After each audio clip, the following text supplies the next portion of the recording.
Ok, aquí tenemos otro ejercicio para resolver por el método de mallas y nodos. Recurra al análisis de mallas y nodos para determinar la corriente I2, que es esta corriente que circula por la resistencia de 3 ohmios, y el voltaje de la resistencia de 2 ohmios. O sea, el voltaje que existe entre los terminales de esta resistencia. En este caso particular, yo coloqué el voltaje y le puse la polaridad, ¿ok? Yo asumí una polaridad y bajo ese criterio resolví el ejercicio. Por cuestiones de la plataforma de Virtual Unexpo, yo grabé esta misma clase resolviendo todo el ejercicio, pero aparentemente el video es muy pesado y no me lo deja subir a la plataforma.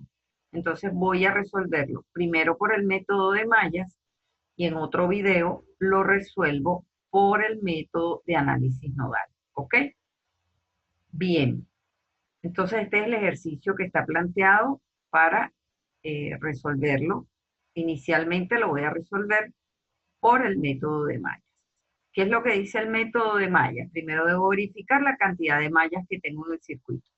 En este caso tengo 3 mallas y yo coloqué 3 corrientes que llamé I sub A, I sub B e I sub C.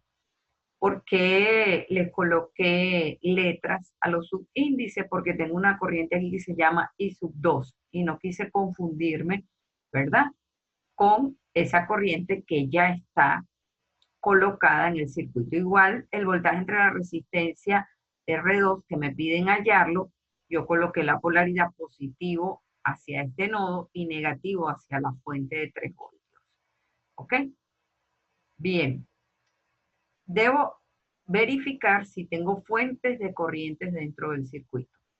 En este circuito particular tengo una fuente de corriente que está alrededor del circuito, en la periferia del circuito.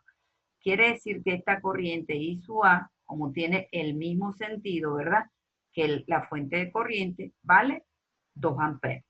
Ya la tengo definida y no debo recorrer esta malla. ¿Por qué? Porque ya esta fuente me está dando el valor de esta corriente. Debo hacer el recorrido en estas 2 mallas. Pero aquí tengo otra fuente de corriente que está entre las 2 mallas y eso me va a generar una supermalla. ¿Ok? Una supermalla se genera cuando tengo una fuente de corriente entre 2 mallas. Debo hacer el recorrido alrededor de estas 2 mallas. ¿Ok? Donde estoy indicando con el cursor. Y como me va a quedar una sola ecuación, yo tengo 3 incógnitas, necesito otra ecuación. La otra ecuación me la va a dar la misma fuente. La fuente me está quitando una ecuación. Ella me va a dar la otra ecuación. ¿Cómo voy a generar la otra ecuación? Hacia donde apunte esa fuente, hacia el nodo donde apunte esa fuente, ese nodo, yo voy a aplicar en ese nodo la ley de Kirchhoff de corriente, ¿verdad? Con las corrientes que ya tengo definidas. Fíjense que I sub B tiene este recorrido y llega al nodo entrando. I sub C tiene este recorrido y sale de ese nodo, ¿verdad? Porque no puedo tomar este que está aquí, porque ahí está la fuente de corriente. Entonces, ahí está, puedo aplicar la ley de Kirchhoff de corriente en ese nodo para generar la otra ecuación que necesito. Tengo 3 incógnitas, necesito 3 ecuaciones, afortunadamente aquí ya tengo un valor que está definido. Bien, entonces, por inspección, ya yo sé que I sub A vale 2 amperes. Allá va, que esto, ajá, ok, ajá. Ahora voy a recorrer la supermalla. El recorrido de la supermalla, yo comencé aquí por 2 I sub B, ¿ok?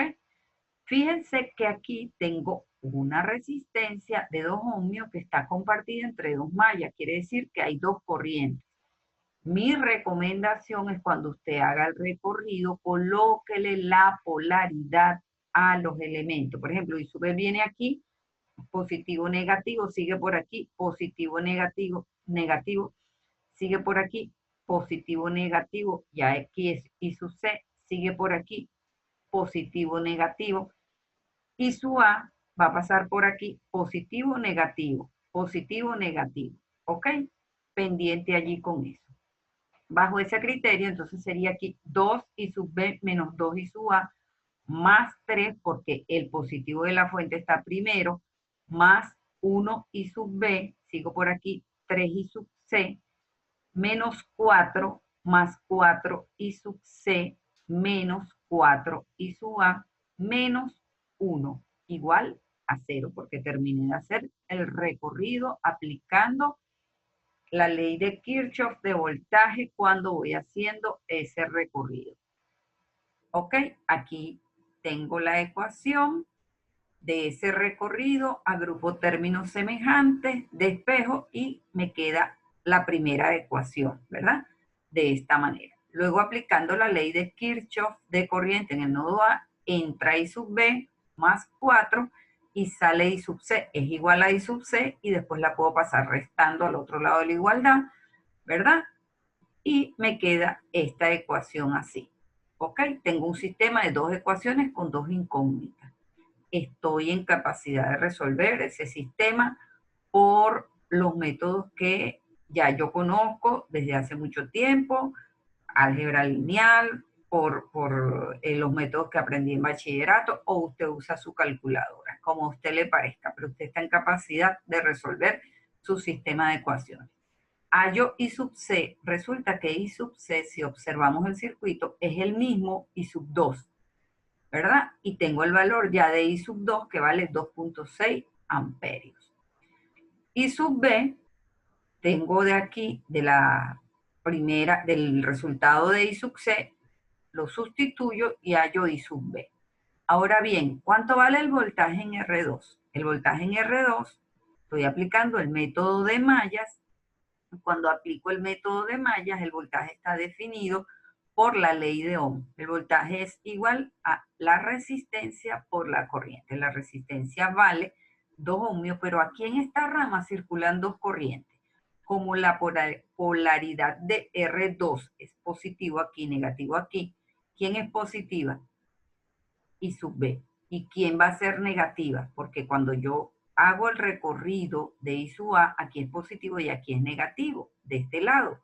Entonces, va a ser 2 I sub B menos I sub A, que es esta ecuación que tengo aquí. Lo sustituyo sus valores y me da menos 6.8 voltios. ¿Qué quiere decir que me dé negativo? Que la polaridad debió haber sido, o tengo la polaridad, la tomé invertida a como debió haber sido. Debe haber sido negativo aquí y positivo acá. ¿Ok? Eso es simplemente lo que nos indica. Pero como en el ejercicio inicial no estaba definido, bueno, yo la asumí.